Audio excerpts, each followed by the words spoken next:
देखो हम लोग साइंस 1 का थर्ड चैप्टर देखने वाले, chemical reaction and equation. Chapter का नाम है केमिकल रिएक्शंस एंड इक्वेशंस। पहले तो केमिकल रिएक्शन किसके बीच में होता है वो पहले जानेंगे। ये एक्चुअली हम लोगों ने सेकेंड चैप्टर में इसका एक थोड़ा सा पार्ट देखा था। केमिकल रिएक्शन किन चीजों में होता है, ओके, या किन एलिमेंट्स में होता है वो जानना बहुत ज्यादा जरूरी है।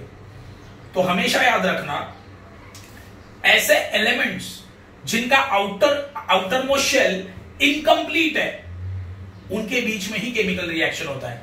ये चीज याद रखना है। क्या बोला मैंने? देखो, इनर्ट गैसेस पीरियोडिक टेबल में था, inert gases, okay. Inert gases का मतलब क्या था? जिनका आउटर मोस्ट शेल कंप्लीट है और वो किसी भी रिएक्शन में पार्टिसिपेट नहीं करते। क्यों? क्योंकि ऑलरेडी वो कंप्लीट है, तो रिएक्शन में पार्ट क्यों लेंगे? सही है। ये ऐसी बात हो गई कि जिसके पास बहुत सारा पैसा पड़ा है तो वो काम क्यों करे? ओके, काम करने कौन जाएगा? जिसको पैसे की जरूरत होगी वो काम करने जाएगा। सही है। तो वैसे ही है ये कि एलिमेंट्स, कुछ एलिमेंट्स ऐसे होते हैं जिनका आउटर मोस्ट शेल कंप्लीट नहीं होता। आउटर मोस्ट शेल कंप्लीट कैसे होता है? लास्ट शेल में देखो, लास्ट शेल में अगर 2 इलेक्ट्रॉन्स है या 8 इलेक्ट्रॉन्स है तो एलिमेंट क्या होता है? कंप्लीट होता है। ये चीज याद रखना है। ओके, क्या मैंने बताया? एलिमेंट कंप्लीट कब होता है? उसका आउटर मोस्ट शेल कंप्लीट कब होता है? जब उसके लास्ट शेल में कितने इलेक्ट्रॉन है? 2 या 8।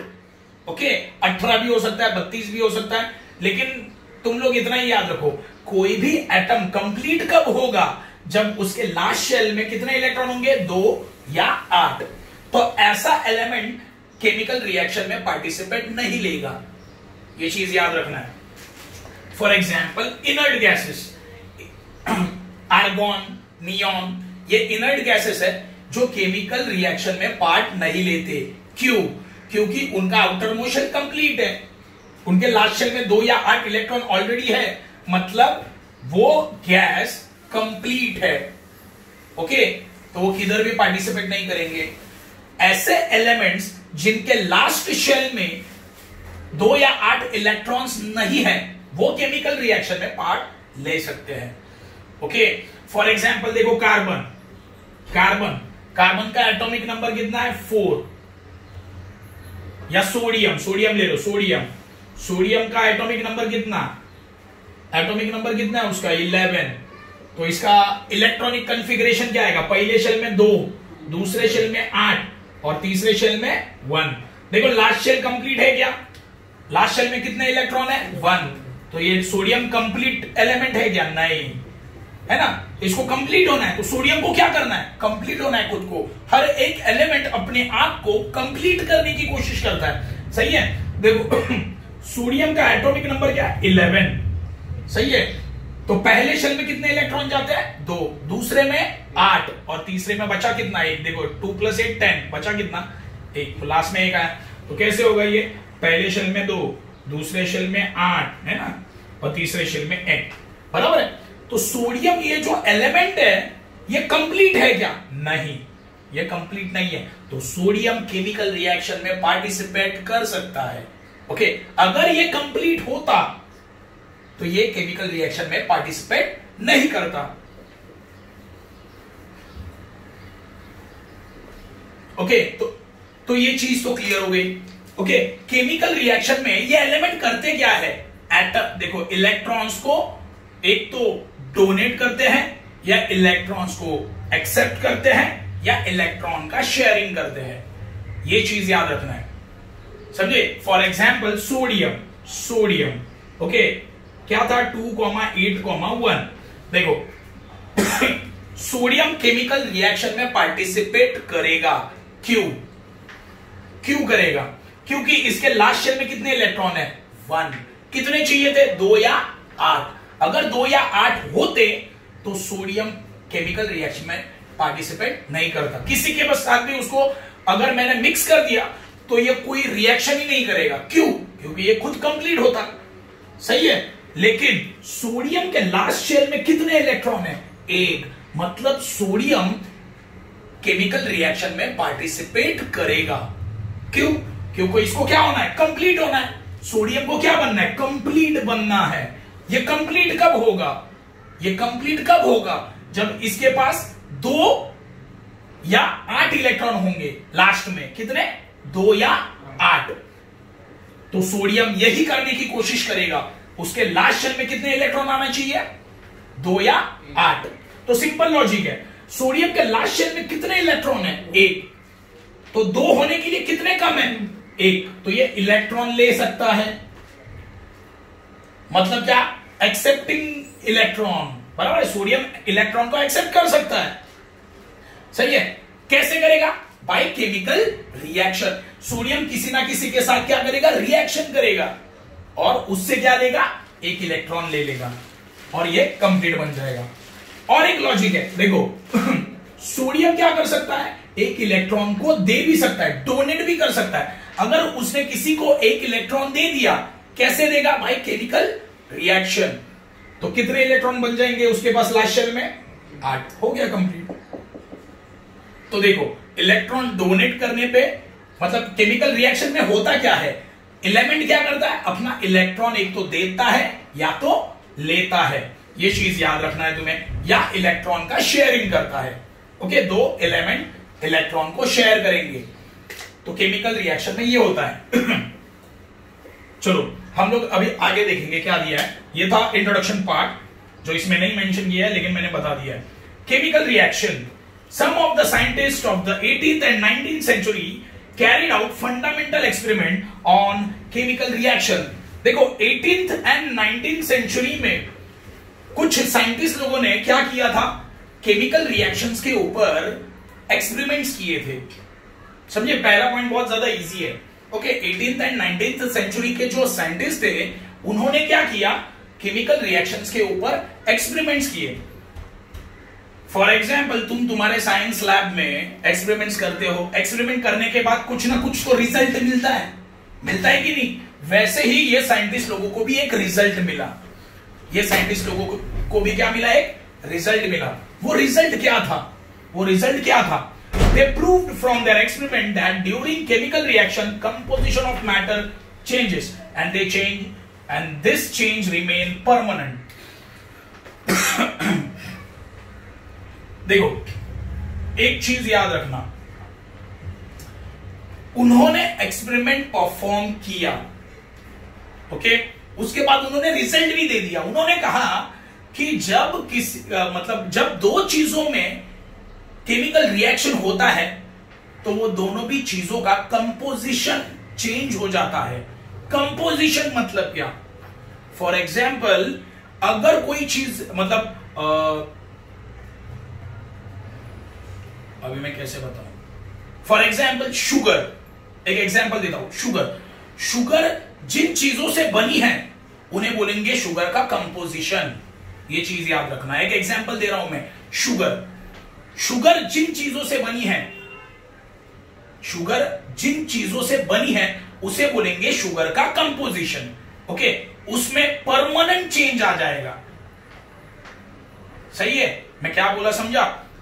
ये स्टेटमेंट उन्होंने बोला है। उन्होंने देखो 18th एंड 19th सेंचुरी में साइंटिस्ट लोगों ने बहुत सारे एक्सपेरिमेंट्स किए, किसके ऊपर, केमिकल रिएक्शंस के ऊपर। अभी उन्होंने एक्सपेरिमेंट परफॉर्म करने के बाद अपना रिजल्ट भी बताया कि उन्हें क्या पता चला। उन्हें पता चला कि जब एलिमेंट्स में केमिकल रिएक्शन होता है, तो उनका कंपोजिशन चेंज हो जाता है। एलिमेंट्स का कंपोजिशन चेंज होता है। फॉर एग्जाम्पल देखो, मैं चाय बना रहा हूं, क्या लगता है, शुगर लगता है, चाय पत्ती लगता है, दूध लगता है, ओके, और पानी लगता है। सही है। एक एग्जाम्पल में दे रहा हूं, देखो तुम लोग टी बना रहे हो, टी, ओके, टी बनाने के लिए क्या लगता है, शुगर प्लस पाउडर है ना, टी पाउडर,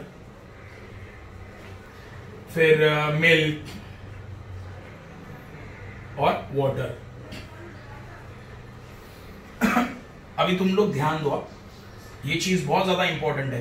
देखो ये चारों का क्या होगा, केमिकल रिएक्शन है ना, केमिकल रिएक्शन होगा। Sugar, T powder, milk and water, ये चारों का केमिकल रिएक्शन होगा और क्या बनेगा, टी बनेगा। एक एग्जांपल दे रहा हूं, ऐसे ही समझ लो खाली। देखो लॉजिकली अब ये जब चार एक दूसरे में जब मिक्स होंगे तो शुगर के जो कंटेंट है, शुगर जिससे बना है, जिन चीजों से बना है, वो हमें मिलेगा क्या? लॉजिक मैं क्या पूछ रहा हूं, देखो क्वेश्चन क्या मैंने बोला, देखो ये चारों को मैं अच्छे से क्या करूंगा, मिक्स करूंगा, तब बनेगा टी। तो शुगर जिन चीजों से बना है वो मैं वापस मिला सकता हूं क्या? नहीं मिला सकता। टी पाउडर जिन इंग्रेडिएंट से बनी है मैं उन्हें वापस ला सकता हूं क्या? नहीं। मतलब क्या है, जब केमिकल रिएक्शन होता है तब एलिमेंट्स का कंपोजिशन परमानेंटली चेंज हो जाता है। कंपोजिशन मतलब क्या? एलिमेंट जिन चीजों से बना है वो चीजें परमानेंटली चेंज हो जाती है। ओके, जैसे sugar, T powder, milk and water. Okay, ये चारों चीजों को मैंने मिक्स कर दिया, मतलब इनमें केमिकल रिएक्शन हुआ और क्या बना? टी। सही है। तो शुगर जिन चीजों से बना है वो मुझे वापस मिल सकती है क्या वो चीजें? नहीं। टी पाउडर जिन चीजों से बनी है वो मैं वापस मिला सकता हूं क्या? नहीं। मिल्क, देखो मिल्क का एक कंपोजिशन। ओके, मिल्क जिन चीजों से बनता है उसकी वजह से मिल्क को कलर क्या आता है? व्हाइट। जब टी बनता है तो उसका कलर व्हाइट होता है क्या? देखो मिल्क का एक कंपोजिशन एलिमेंट कौन सा है? कलर, है ना। मिल्क का कलर, जब मैं टी बनाऊंगा तब मिल्क का कलर व्हाइट होगा क्या? नहीं होगा। ओके, टी बनने के बाद मैं उसमें से मिल्क का व्हाइट कलर निकाल सकता हूं? नहीं निकाल सकता। मतलब क्या है, मिल्क के कलर में परमानेंट चेंज हो गया। सही है। तो मुझे यही बताना है कि जब केमिकल रिएक्शन होता है तब एलिमेंट का कंपोजिशन बदल जाता है और वो परमानेंटली बदल जाता है, वापिस उसे हम लोग ला नहीं सकते। फॉर एग्जाम्पल देखो शुगर का कलर, शुगर जिन चीजों से बना है उसकी वजह से शुगर को कौन सा कलर मिलता है? व्हाइट। तो जब टी बनाऊंगा, शुगर भी मिक्स करूंगा, केमिकल रिएक्शन होगा इनमें, तो शुगर का व्हाइट कलर मिलेगा क्या मुझे वापस? नहीं मिलेगा। मतलब शुगर के एलिमेंट में परमानेंट चेंज आ गया।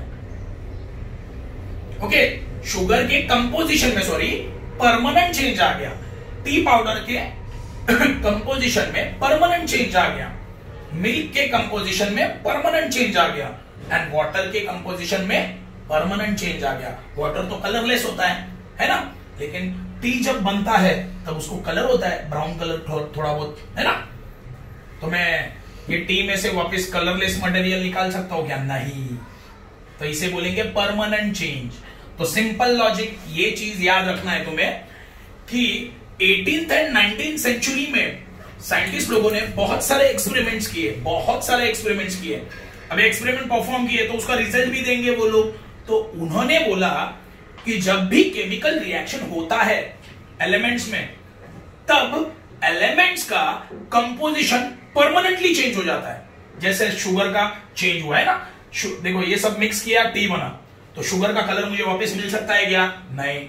मिल्क का कलर मुझे वापस मिल सकता है क्या? नहीं। Permanently change. ओके, लेकिन फिजिकल चेंजेस जो होते हैं वो टेम्पररी होते हैं। एग्जाम्पल देता हूं, देखो तुम्हारा आइस हीट दिया, क्या बन जाएगा? आइस का पानी बन जाएगा। फिजिकल स्टेट क्या हो गया? आइस का। मतलब क्या है, देखो ice reacts with heat, chemical reaction है। सही है ना, केमिकल रिएक्शन की बात चल रही है। एक एग्जांपल दे रहा हूं, देखो आइस रिएक्ट्स विद हीट, क्या बनेगा? पानी। देखो कंपोजिशन कैसे चेंज हुआ इसमें, देखो कंपोजिशन कैसे चेंज हुआ। देखो आइस, ओके, आइस क्या है? सॉलिड है, सॉलिड। सही है, आइस क्या है? सॉलिड है। सॉलिड में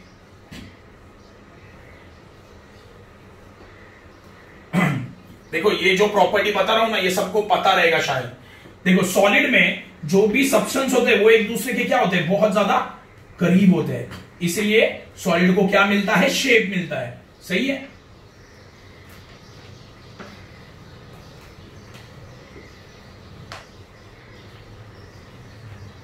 देखो ये आइस, एक आइस है, आइस स्लैब है ये। देखो आइस स्लैब क्या है, सॉलिड है। ओके, तो ये सॉलिड मतलब इसका कंपोजिशन क्या है, ये आइस स्लैब है ना, सॉलिड है। तो सॉलिड का कंपोजिशन क्या होता है, सॉलिड के अंदर जो सब्सटेंस होते हैं ना वो एक दूसरे के बहुत नजदीक होते हैं, एक दूसरे के बहुत नजदीक होते हैं, एक दूसरे को बहुत टाइटली पकड़ के रखते हैं वो सब। देखो ये आइस स्लैब है, ये आइस स्लैब के अंदर जो भी एलिमेंट्स है, सॉरी जो भी सब्सटेंस है, वो क्या करेंगे, एक दूसरे को टाइटली होल्ड करके रखेंगे एकदम नजदीक। ओके, एक दूसरे को छोड़ेंगे नहीं, इसीलिए सॉलिड को शेप मिलता है। समझा मैंने क्या बोला, तो कंपोजिशन समझा सॉलिड का, आइस है सॉलिड, तो सॉलिड का कंपोजिशन समझा कैसे होता है।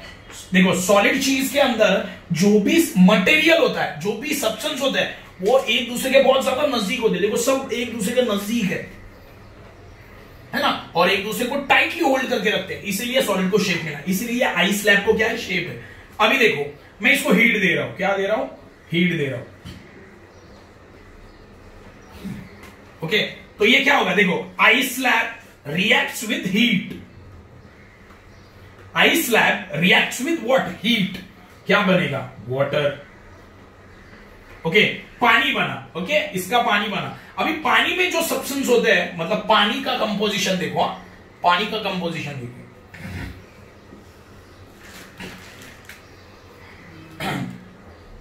ओके, पानी का कंपोजिशन देखो। ये जो पानी है, इसके जो एलिमेंट्स है, सॉरी इसके जो सब्सटेंस है, वो थोड़ी दूर बिखेर जाते हैं, ज्यादा नहीं लेकिन थोड़ा दूर बिखेर जाते हैं। ओके, अभी आइस स्लैब में टेम्पररी चेंज आया, क्या बन गया, हीट देने के बाद पानी। सही है ना। अभी मैं इसे वापस क्या करूंगा, फ्रीज करूंगा, तो क्या बन जाएगा वापस वो सॉलिड। मतलब जो फिजिकल चेंज है, फिजिकल चेंज मतलब क्या, उसके स्ट्रक्चर में चेंज है ना। ये सॉलिड था, है ना, इसको मैंने हीट दिया, क्या बना, वाटर। अगर मैं इसको वापस फ्रीज करूंगा तो क्या बन जाएगा, सॉलिड। मतलब फिजिकल चेंज क्या होता है, फिजिकल चेंज टेम्पररी होता है। फिजिकल चेंज क्या होता है, सही है ना, टेम्पररी है। ये टेम्पररी पानी बना, इसको मैं फ्रीज करूंगा, क्या बनेगा, है ना, मतलब सॉलिड बन जाएगा। तो उन्होंने ये दो चीजें बोली, उन्होंने ये दो चीजें बोली। वो दो चीजें कौन सी, पहला चीज उन्होंने बोला जब भी केमिकल रिएक्शन होता है तब एलिमेंट के कंपोजिशन में परमानेंट चेंज होता है। जैसे मैंने टी वाला एग्जांपल दिया, ये दो चीजें याद रखना। जब भी केमिकल रिएक्शन होता है तब होता क्या है, जो दो एलिमेंट रिएक्शन कर रहे हैं उनके कंपोजिशन में क्या होगा, परमानेंट चेंज होगा। टेम्पररी चेंज क्या होगा, फिजिकल स्टेट। ये दो चीजें यार, फिजिकल स्टेट बताया ना, जैसे पहले सॉलिड था फिर लिक्विड बना, वापस लिक्विड को फ्रीज करके सॉलिड बना सकता हूं, सही है। तो ये दो चीजें याद रखनी है, परमानेंटली क्या चेंज होता है और टेम्पररी क्या चेंज होता है। परमानेंटली क्या चेंज होता है, कंपोजिशन ऑफ एलिमेंट, वो एलिमेंट किन चीजों से बना है वो परमानेंटली चेंज हो जाएगा। और टेम्पररी क्या चेंज होगा, उसका फिजिकल स्टेट। ये तुम्हें याद रखना है। ओके, दो चीजें बहुत ज्यादा इंपॉर्टेंट है। First paragraph, chemical reaction. Okay, जब भी केमिकल रिएक्शन होता है तो एलिमेंट्स के कंपोजिशन में परमानेंट चेंज आता है और फिजिकल स्टेट में टेम्पररी चेंज। ये दो चीजें तुम्हें याद रखनी है। आगे देखो, एक एक्टिविटी है, एक्टिविटी देखो, ये दो एक्टिविटी है, दोनों एक्टिविटी मैं कल ले लूंगा। पहले थ्योरी देखते हैं। A physical change take place due to change in the parameter such as temperature, pressure. सही है। देखो, किसी भी एलिमेंट का, किसी भी चीज का फिजिकल स्टेट कब चेंज होगा, जब उसको मैं क्या दूंगा, टेम्परेचर या प्रेशर। एग्जाम्पल देखो, सॉलिड, आइस क्यूब है, ओके, सॉलिड है ना, सॉलिड है। इसका स्टेट कब चेंज होगा, जब मैं इसे क्या दूंगा, हीट। तो ये क्या बन जाएगा, लिक्विड बन जाएगा। तो सिंपल है, किसी भी चीज का फिजिकल स्टेट, फिजिकल स्टेट मतलब क्या, सॉलिड, लिक्विड, गैस, है ना। फिजिकल स्टेट ये है। अब ये सॉलिड आइस क्यूब है, ये लिक्विड कब बनेगा, जब मैं इसे क्या दूंगा, हीट। ओके, मतलब ये है कि किसी भी चीज का फिजिकल स्टेट कब चेंज होता है? मैं क्या दूंगा तब? टेम्परेचर एंड, है ना, हीट दे रहा हूं मतलब टेम्परेचर बढ़ा रहा हूं, सही है कि नहीं, है ना। टेम्परेचर और प्रेशर अगर मैं चेंज कर दूंगा, देखो अगर मैं आइस क्यूब का टेम्परेचर चेंज कर दूंगा, इसको बहुत ज्यादा टेम्परेचर दूंगा तो ये क्या बन जाएगा? पानी, सही है। टेम्परेचर बहुत ज्यादा कम कर दूंगा, आइस बन जाएगा। वैसे ही प्रेशर है, ओके। तो टेम्परेचर देने के बाद फिजिकल स्टेट क्या होता है? चेंज होता है। प्रेशर देने के बाद फिजिकल चेंज क्या होता है? फिजिकल स्टेट क्या होता है? चेंज होता है। ये चीज तुम्हें याद रखना है, ओके। मतलब यह है, अगर मैं किसी भी चीज को टेम्परेचर या प्रेशर दूं तो वो अपना स्टेट क्या करेगा? चेंज करेगा। ये चीज तुम्हें याद रखना है। जैसे आइस वाला example, often a physical change is reversible, okay. Maximum times हम लोग फिजिकल चेंज को रिवर्स कर सकते हैं। मतलब क्या है? वापस एक बार एग्जांपल देख लो। ये आइस क्यूब है, ये आइस क्यूब है, ओके। इसको मैंने हीट दिया, मतलब टेम्परेचर दिया, तो ये क्या बन जाएगा? पानी बन जाएगा, ओके। अगर मैंने इसको फ्रीज, ये पानी को फ्रीज किया तो ये क्या बन जाएगा? वापस आइस बन जाएगा। रिवर्स हुआ ना, फिर हुआ ना रिवर्स। सॉलिड से पानी बना, पानी से आइस बना, है ना, तो रिवर्स हो गया। तो हम लोग मैक्सिमम टाइम्स फिजिकल चेंज को, सॉरी फिजिकल स्टेट को रिवर्स कर सकते हैं, ओके। फिजिकल चेंज जो हुआ है, इसमें फिजिकल चेंज क्या हुआ था? सॉलिड से लिक्विड बना, तो वापस मैं लिक्विड से सॉलिड बना सकता हूं, रिवर्स हो गया, हो गया ना। तो मैक्सिमम टाइम फिजिकल चेंज हम लोग रिवर्स कर सकते हैं, ये स्टेटमेंट का मतलब है। The composition of matter remain the same in the physical change. देखो, जब भी फिजिकल चेंज होता है, याद रखना, जब भी फिजिकल चेंज होता है तब मैटर का कंपोजिशन सेम रहता है। मतलब फॉर एग्जाम्पल ध्यान दो, उसमें कोई बदलाव नहीं आता। कंपोजिशन चेंज, अगर देखो दो चीजों का मैं रिएक्शन कर रहा हूं, उसमें सिर्फ फिजिकल चेंज हो रहा है लेकिन उसका कंपोजिशन नहीं बदलेगा। एग्जाम्पल देखो, आइस क्यूब। मुझे बोलना क्या है ना, ये समझ लो, बहुत डिफिकल्ट पॉइंट है ये। देखो, मैंने अभी तुम लोगों को थोड़ी देर पहले बताया था आइस, ओके, ये सॉलिड है, इसको मैं हीट दिया, ओके। इसमें जो भी देखो, आइस जिन सब्सटेंस से बनता है, सॉलिड में क्या होगा? वो बहुत ज्यादा एक दूसरे के क्लोज होंगे, ओके। ओके, हीट दिया, इससे क्या बना? पानी बना। क्या बना? पानी बना। देखो अब क्या हो रहा है, ये आइस स्लैब है। आइस स्लैब के आइस जिन चीजों से बना है वो एक दूसरे के बहुत ज्यादा करीब होंगे, एक दूसरे को बहुत ज्यादा चिपकेंगे, ओके। लेकिन जब मैं हीट दूंगा तो क्या बनेगा? आइस का पानी बनेगा, ओके। तो इसमें जो ये जो सब्सटेंस है, एक दूसरे से क्या, एक दूसरे से दूर चले जाएंगे। देखो मैं क्या बोल रहा हूं, आइस जिस सब्सटेंस से बना है, सॉलिड में क्या होगा? वो सब्सटेंस एक दूसरे के बहुत नजदीक होंगे, एक दूसरे को चिपकेंगे और एक दूसरे को टाइटली पकड़ के रखेंगे। लेकिन जब मैं आइस को हीट कर दूंगा तब उससे क्या बनेगा? पानी बनेगा। और ये जो सब्सटेंस है, इनका क्या होगा? ये एक दूसरे से दूर चले जाएंगे। तो मुझे एक बात बताओ, ये सब्सटेंस में कुछ चेंज आया क्या? नहीं।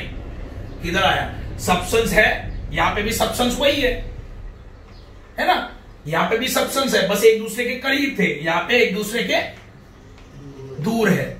लेकिन वो सब्सटेंस में कुछ चेंज आया क्या? नहीं। तो मुझे ये बोलना है, देखो फिजिकल चेंज हुआ, आइस से क्या बना? पानी बना, और मैं वापस पानी से आइस बना सकता हूं, है ना। तो ये जब ये पानी से आइस बनेगा तब ये वापस क्या होंगे? ये सब्सटेंस एक दूसरे के करीब आ जाएंगे। मतलब क्या हो रहा है? फिजिकल चेंज हो रहा है। लेकिन इनके कंपोजिशन में कोई चेंज हो रहा है क्या? इनके कंपोजिशन में कोई चेंज हो रहा है क्या? नहीं, इनके कंपोजिशन में कोई भी चेंज नहीं हो रहा है। क्यों?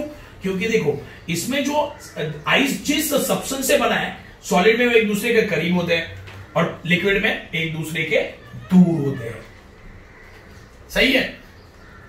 लेकिन ये सब्सटेंस में कुछ चेंज आया क्या? ना सॉलिड में आया ना लिक्विड में। ये सब्सटेंस खाली दूर हो गए, लेकिन वो सब्सटेंस में कुछ चेंज आया क्या? नहीं आया। मतलब जब भी केमिकल रिएक्शन होता है और फिजिकल चेंज होता है, तब कंपोजिशन में कोई भी चेंज नहीं आता।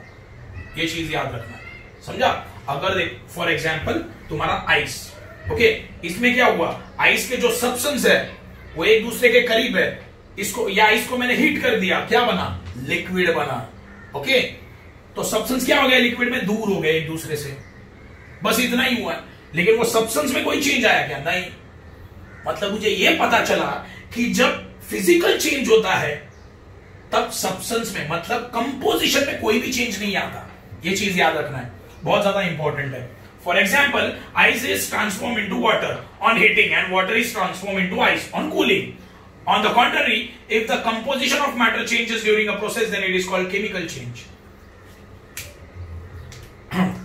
तो सिंपल लॉजिक है, देखो सिर्फ फिजिकल केमिकल रिएक्शन समझो, केमिकल रिएक्शन हुआ, आइस एंड हीट के बीच में केमिकल रिएक्शन हुआ, तो आइस से क्या बना? पानी। वापस पानी से आइस बन सकता है, तो क्या हो रहा है? खाली फिजिकल चेंज। जब फिजिकल चेंज होता है तब कंपोजिशन चेंज नहीं होता, ये याद रखना है। ओके, ये चीज याद रखना है। देखो देखो सॉलिड से लिक्विड बना और लिक्विड से वापस सॉलिड बना, ये कौन सा चेंज हुआ? Physical change. तो ये जो अपना ओरिजिनल सॉलिड है आइस, ये जिन चीजों से बना है, ये जिन चीजों से बना है उसमें कोई भी चेंज नहीं आएगा। ये चीज याद रखना, मतलब कंपोजिशन में कोई भी चेंज नहीं आएगा। क्या बोला, समझा क्या? ये चीज तुम्हें याद रखना है। सिर्फ फिजिकल चेंज होता है तब की बात कर रहा हूं। ओके, जैसे आइस और हीट, ये दोनों में रिएक्शन हो रहा है। ओके, तो आइस से क्या बना? पानी बना, वापस पानी से आइस बन सकता है, तो बना दिया समझो। तो क्या हुआ? खाली फिजिकल चेंज हुआ। जब ओनली फिजिकल चेंज होता है ना, तो एलिमेंट मतलब ये जो चीज है उसके कंपोजिशन में कोई भी चेंज नहीं आता। अगर समझो कंपोजिशन में चेंज आ गया तो उसे हम लोग बोलेंगे केमिकल चेंज। ये चीज याद रखना है। क्या बोला मैंने, समझा? फिजिकल चेंज मतलब क्या? देखो केमिकल रिएक्शन जब करते हैं, केमिकल रिएक्शन जब करते हैं, दो चीजों के बीच में समझो केमिकल रिएक्शन हो रहा है, जब उनके फिजिकल स्टेट में चेंज आएगा, सिर्फ फिजिकल स्टेट मतलब solid to liquid, liquid to solid, बस इतना। ओके, या गैस टू वापस लिक्विड, लिक्विड टू वापस सॉलिड, बस इतना हो रहा है, तो उसे हम लोग बोलेंगे फिजिकल चेंज। तो सिर्फ फिजिकल चेंज ही होगा, उसका कंपोजिशन नहीं बदलेगा। ये चीज याद रखना। लेकिन अगर एलिमेंट का कंपोजिशन बदल गया ना, तो उसे बोलेंगे केमिकल चेंज। मतलब तुम्हें सिर्फ ये याद रखना है कि फिजिकल चेंज में मतलब स्टेट चेंज होती है, solid to liquid, liquid to gas, और वापस सॉलिड बन सकता है ना? मतलब फिजिकल चेंज हुआ, उसमें कंपोजिशन का चेंज नहीं होगा। अगर कंपोजिशन बदल गया, समझो केमिकल रिएक्शन हुआ और एलिमेंट का, वो चीज का कंपोजिशन ही बदल गया, तो हम लोग बोलेंगे केमिकल चेंज है। ये चीज तुम्हें याद रखनी है। When we call a particular process of phenomena as a chemical change, some chemical reaction are taking place in the concerned matter. तो देखो जब कंपोजिशन बदलता है ना, तो हम लोग उसे बोलेंगे केमिकल रिएक्शन। सिंपल, ये चीज याद रख देना। ओके, तुम लोग ये चीज याद रखना है कि अगर दो एलिमेंट्स है जिनमें रिएक्शन हुआ और कंपोजिशन बदल गया, कंपोजिशन मतलब क्या? कंपोजिशन फॉर एग्जांपल वापस एक बार देखते हैं, मैंने अभी तुम लोगों को टी वाला एग्जांपल दिया था, वो ध्यान दो। देखो sugar plus T powder plus water, okay, plus और क्या? मिल्क, ये चारों का केमिकल रिएक्शन हुआ, क्या बना? टी मिला। क्या मिला इससे हम लोगों को? टी मिला। देखो sugar, T powder, water and milk, ये चारों में क्या हुआ? रिएक्शन। जब ये चारों में रिएक्शन हो रहा है तो इनके कंपोजिशन में भी चेंज हो रहा है। इनके कंपोजिशन में भी क्या होता है? चेंज।